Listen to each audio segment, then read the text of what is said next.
டூரி talkies ரசிகர்களுக்கு வணக்கம். வாங்க லென்ஸ் நிகழ்ச்சிக்கு போகலாம்.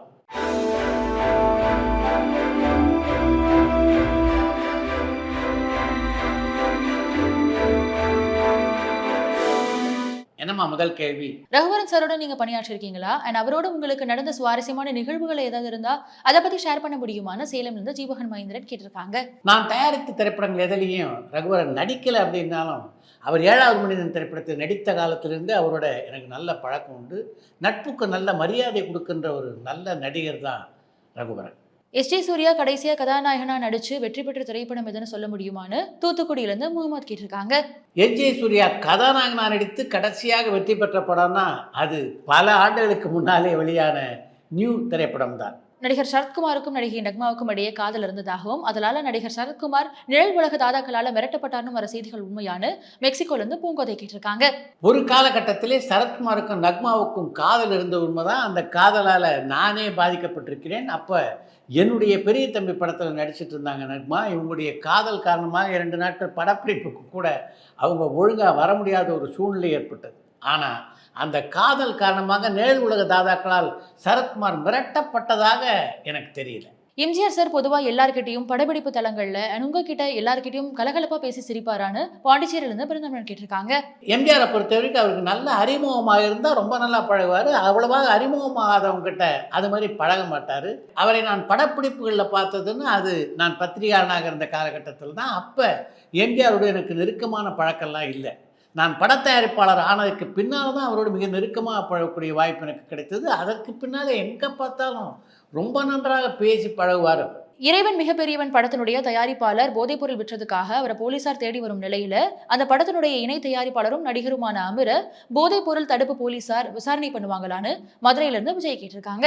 இறைவன் மிகப்பெரியவன் படத்தை பொறுத்த வரைக்கும் அந்த படத்திலே தன்னுடைய ஈடுபாடு என்ன என்பதை பற்றியும் அந்த பட தயாரிப்பாளருக்கும் தனக்கும் உள்ள தொடர்பு என்ன என்பதை பற்றியும் அமீர் மிக அழகாக தெளிவாக ஒரு விளக்கத்தை கொடுத்துருக்காரு.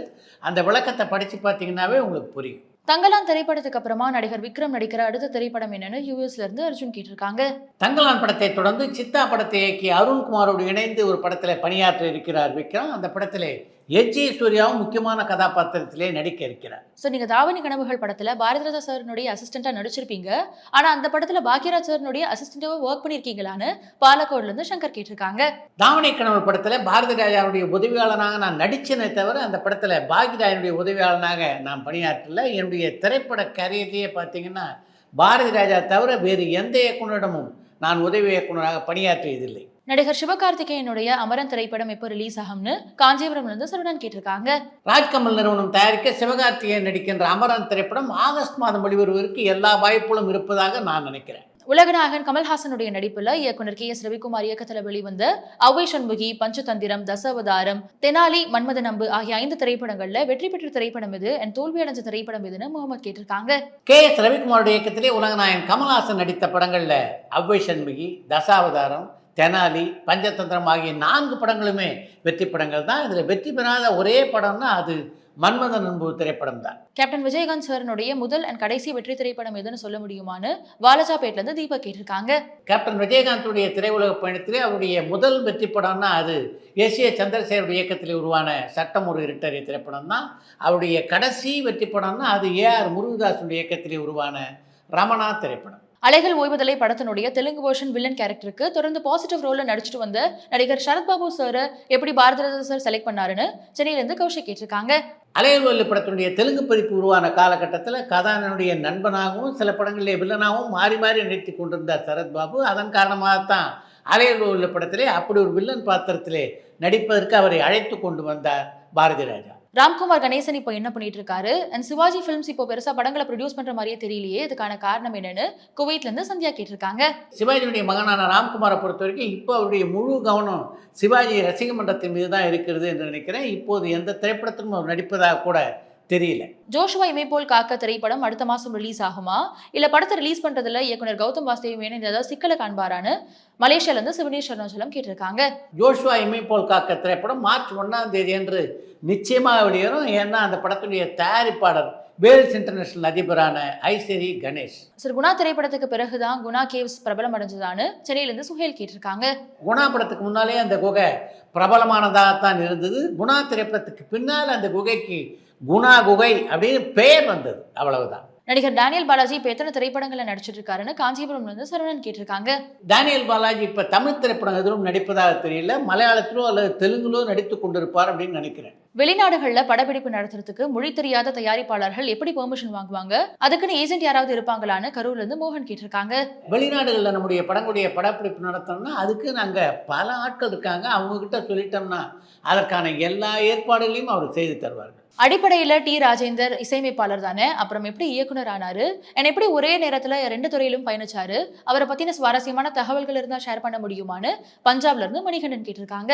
ஒருதராம் படத்தை பொறுத்த வரைக்கும் டி ராஜேந்தர் அந்த படத்திலே பங்காற்றியது இசையில் மட்டும் இல்லை, கதை வசனத்தெல்லாம் எழுதியிருந்தவர் தான். அதே மாதிரி அந்த படத்தை இயக்கியதும் அவர் தான் அப்படின்னு அந்த படத்தில் நடித்த பல நட்சத்திரங்கள் சொல்லியிருக்காங்க.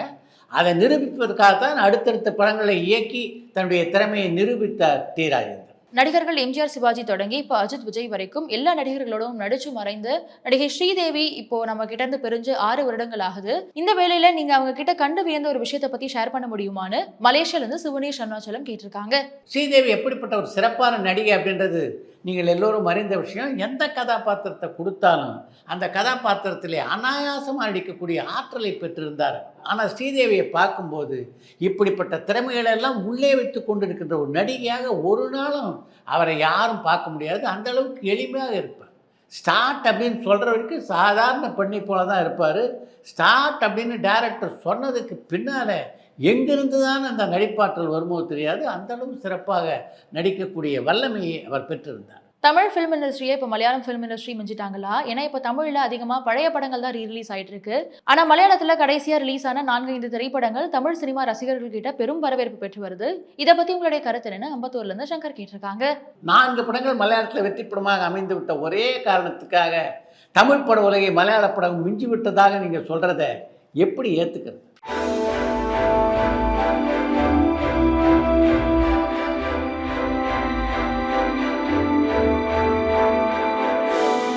சுயம்பரம் படத்துக்கான ஐடியாவை கொடுத்தது யாரு? இதுக்காக தமிழ் திரையுலக சங்கங்கள் கிட்ட இருந்து ஆதரவு கிடைச்சதா? என் சுயம்பரம் படத்து மூலியமா சேகரிக்கப்பட்ட காசை வச்சு அவங்க குறிப்பிட்ட காரணத்துக்கு எதுக்காவது செலவிட்டாங்களான்னு சென்னையிலேருந்து சுயல் கேட்டிருக்காங்க.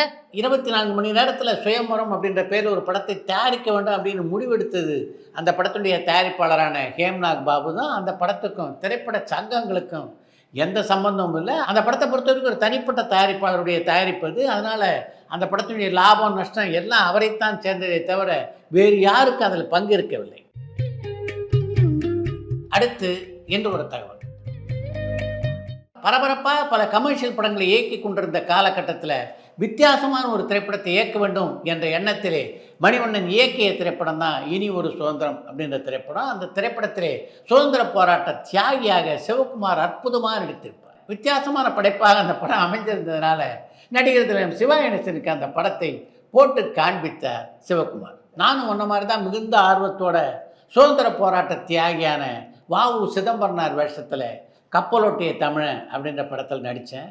வெள்ளைக்காரனை எடுத்து 2 கப்பல் ஓட்டின அந்த வஉசி கடைசியில் பெரம்பூர் பக்கம் பெட்ரோல் வண்டியை தள்ளி புழைச்சிக்கிட்டு இருந்தாராம். அப்படிப்பட்ட அற்புதமான கதாபாத்திரத்தை நடித்த எனக்கு தமிழக மக்கள் கொடுத்த பரிசு என்ன தெரியுமா?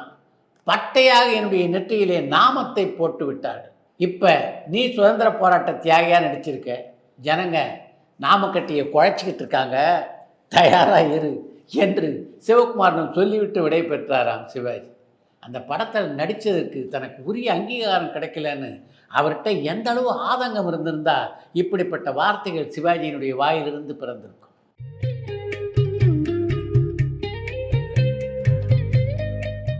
இத்துடன் இன்றைய லென்ஸ் நிகழ்ச்சி நிறைவு பெறுகிறது. மீண்டும் அடுத்த லென்ஸ் நிகழ்ச்சியிலே சந்திப்போம். பரபரப்பான சினிமா செய்திகள், நட்சத்திரங்களின் பேட்டிகள், சினிமா வரலாறு ஆகியவற்றை பார்க்கவும் படிக்கவும் உங்களுக்கான இணையதளம் tourantalkies.co.